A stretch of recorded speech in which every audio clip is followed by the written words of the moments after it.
निर्विघ्न बिना किसी बाधा के हम सभी ने आजादी का जश्न मनाया, तिरंगा लहराया और सलामी भी दी। देश भर में आजादी का जश्न लगातार जारी रहा और अमृत महोत्सव में विष फैलाने की हर कोशिश नाकाम साबित हुई। सुरक्षा बलों की चौकस निगाहों ने सब कुछ खंगाल कर रख दिया। नतीजतन कई जगह से कई आतंकी पकड़े गए, कई अभी भी सुरक्षा एजेंसियों की रडार पर हैं।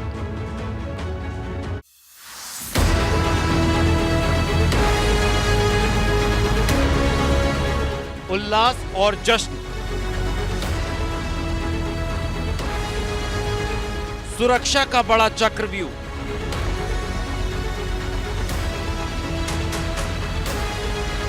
आतंकी इरादे फिर नाकाम।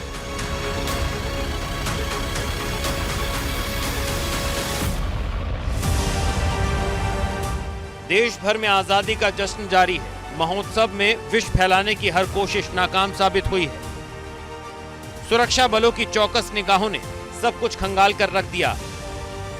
नतीजतन कई जगह से कई आतंकी पकड़े गए, कई अभी भी सुरक्षा एजेंसियों की रडार पर हैं। आजादी के जश्न में कोई खलल ना पड़े, इसके लिए लगातार सुरक्षा एजेंसियां काम कर रही थी।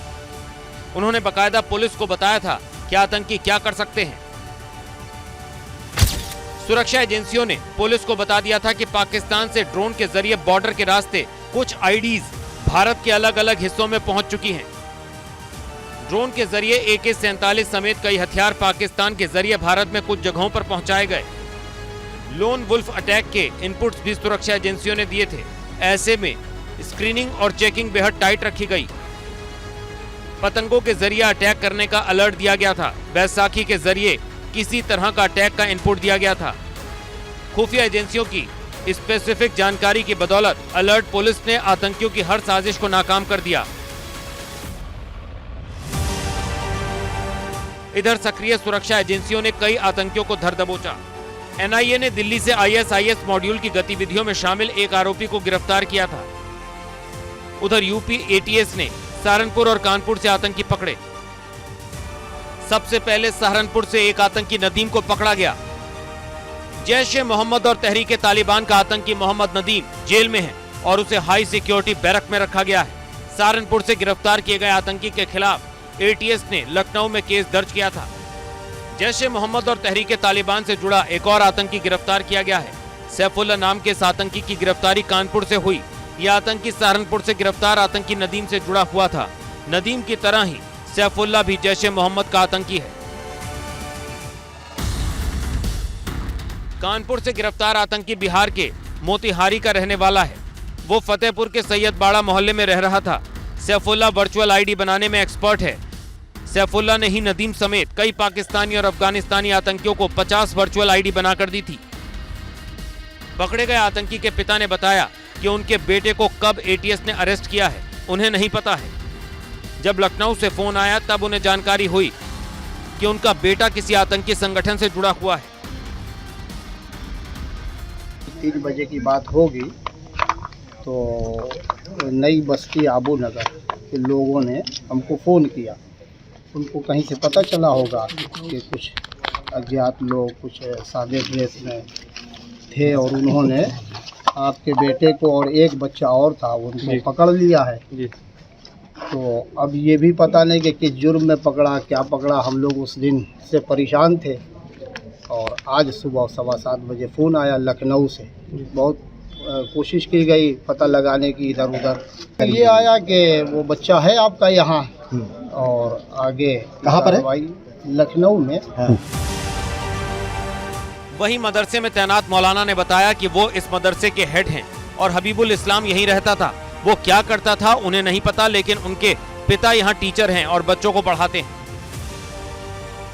भाई अभी हम चूँकि नए हैं तो अभी हम 1 महीने 1.5 हुआ हमको आए हुए, इसलिए हमको ज़्यादा जानकारी है नहीं। तो पता नहीं क्या उसका मामला क्या ATS आई थी यहाँ तो हमको कुछ मालूम हो ही नहीं पाया कि हाँ क्या हुआ क्या नहीं। ये तो अभी आप लोग बता रहे हैं तो हमको मालूम हो रहा है। ये कौन सा प्रांगण है? ये कौन सा प्रांगण क्या बोलते हैं इस जगह को? ये तो फतेहपुर है। जैश-ए-मोहम्मद और तहरीक-ए-तालिबान पाकिस्तान का आतंकी नदीम को ATS काफी दिनों से तलाश रही थी। सटीक सूचना पर उसे सहारनपुर से अरेस्ट किया गया। उससे पूछताछ शुरू हुई तो राज खुलने लगी।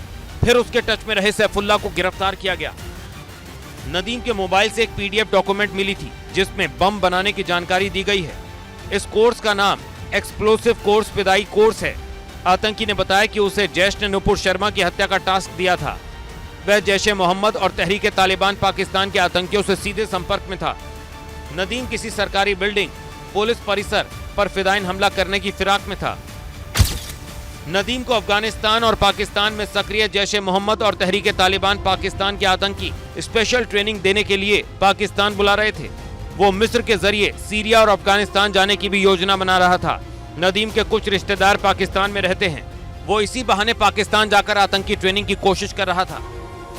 महज 10वीं पास मोहम्मद नदीम बेहद हाईटेक आतंकी है। नदीम पाकिस्तान बैठे अपने आकाओं से एक एप्लीकेशन के जरिए बात करता और संपर्क में रहता था।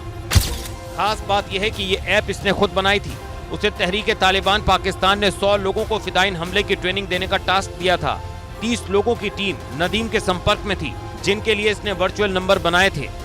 इन 30 लोगों को छोटे छोटे वीडियो बनाकर फिदायन हमले की ट्रेनिंग दी जा रही थी। नदीम को विशेष तौर पर यूपी और उत्तराखंड में रिक्रूटमेंट का जिम्मा दिया गया था।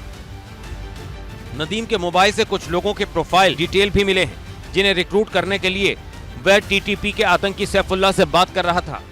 तहरीक तालिबान के संदिग्ध आतंकी मोहम्मद नदीम के घर पर नदीम की मां और पिता हैं। नदीम के बारे में लोगों का कहना है कि उसे देखकर ऐसा नहीं लगता था। फोन में कोई क्या कर रहा है उसके बारे में कोई कुछ नहीं कह सकता। इस्लामिया अरबिया मोहम्मदिया मदरसा में मोहम्मद नदीम ने 3 साल तक पढ़ाई की थी। नदीम के टीचर का कहना है कि यहाँ पर तकरीबन 3 साल पढ़ाई की थी और मजहबी तालीम हासिल की थी। यहाँ पर उसकी छवि बहुत साफ सुथरी रही है।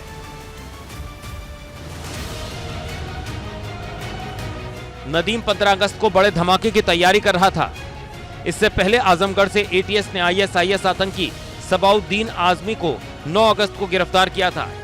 एटीएस के मुताबिक सबाउद्दीन की साजिश स्वतंत्रता दिवस के पहले धमाके की थी। सबाउद्दीन ISIS के रिक्रूटर से सीधे संपर्क में था। एटीएस ने उससे IED बनाने का सामान भी बरामद किया था। सुरक्षा एजेंसियों ने आतंकियों के खिलाफ बड़ा चक्रव्यूह बनाया। सुरक्षा के इस चक्रव्यूह की बदौलत आजादी के जश्न में खलल डालने की हर कोशिश नाकाम हो गई। Bureau report, ABP Ganga.